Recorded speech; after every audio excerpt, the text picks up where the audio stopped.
Hello, I'm Dr. Aby K Babu. I'm a senior consultant in the Department of Head and Neck Cancer Surgery and Maxillofacial Surgery in Faithhospital.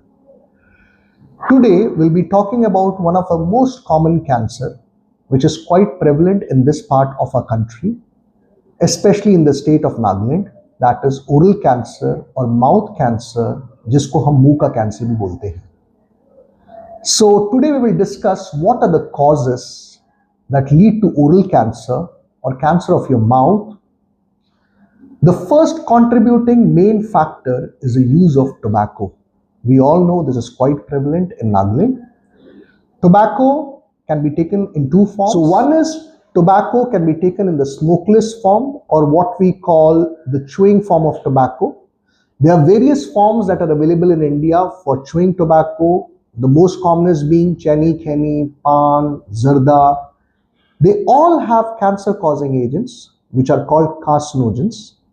Cancer उत्पन्न करने वाले पदार्थ होते हैं इसके अंदर, which crosses the inner skin of our mouth and leads to genetic changes at the DNA level and leads to cancer.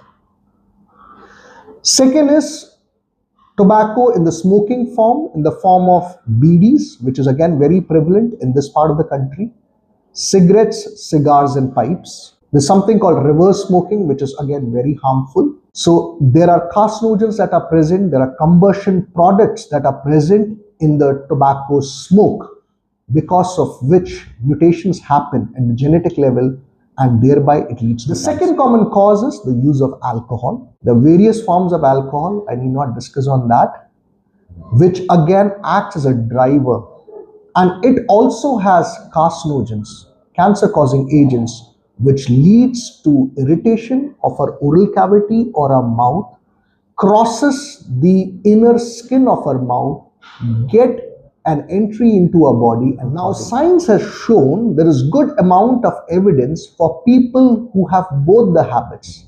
Those who chew tobacco or smoke tobacco and along with that they take alcohol, it has been shown that they are at a higher risk of developing oral cancer, mouth cancer or cancer in the head and neck region. So the third commonest cause, it has been seen in the recent times that there are two viruses which leads to head and neck cancer or oral cancer, mouth cancer. There's a close association with HPV virus, that is human papilloma virus, and Epstein-Barr virus.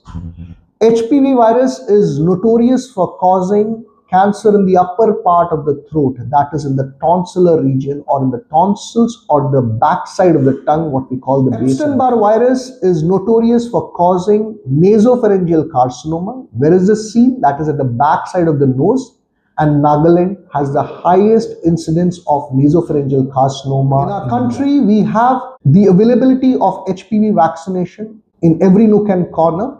It is easily available. We have it in Faithhospital also. I would encourage all the young males and females, boys and girls, to get vaccinated for HPV vaccination. Now we have our own indigenous vaccine which is being produced in India and available at a lower cost. And I would request and encourage each and everyone to get vaccinated for HPV. This vaccine will protect you against 8 different cancers. Other contributing factors causing head and neck cancer is the exposure to radiation. Especially if you are exposed to radiation during your childhood, you have an increased risk of developing thyroid cancer, which is a swelling in the lower part of your front neck. Exposure to excessive sunlight, which is why we stress on the fact of having your sunscreen on your face all throughout the day. This can lead to skin cancers, mostly seen in farmers who are working in broad daylight under the sun all throughout the day. The other common causes are a very bad oral hygiene, poor oral hygiene, a person who is not taking care of his oral health. So I would request you all to visit your dentist at least once in 6 months to make sure you do not have any such factors inside your mouth. And then at last we have few syndromes, few diseases that run in the family, which is actually inherited from the parent to the child, and there are few head and neck cancers which are related to syndromes and run in the family. So that's all for today. We'll be coming up with a series of such videos and talks on oral cancer and head and neck cancer to educate the masses. And if you feel that you are having such a habit, or you are a person at a risk of developing oral cancer, mouth cancer, or head and neck cancer, please do visit us at Faithhospital. Now we have our own app wherein you do not have to stand in queues. You can avoid queues, long standing hours, and can directly get a slot or an appointment booked with us. We'll be happy to help you. Thank you so much. Good day.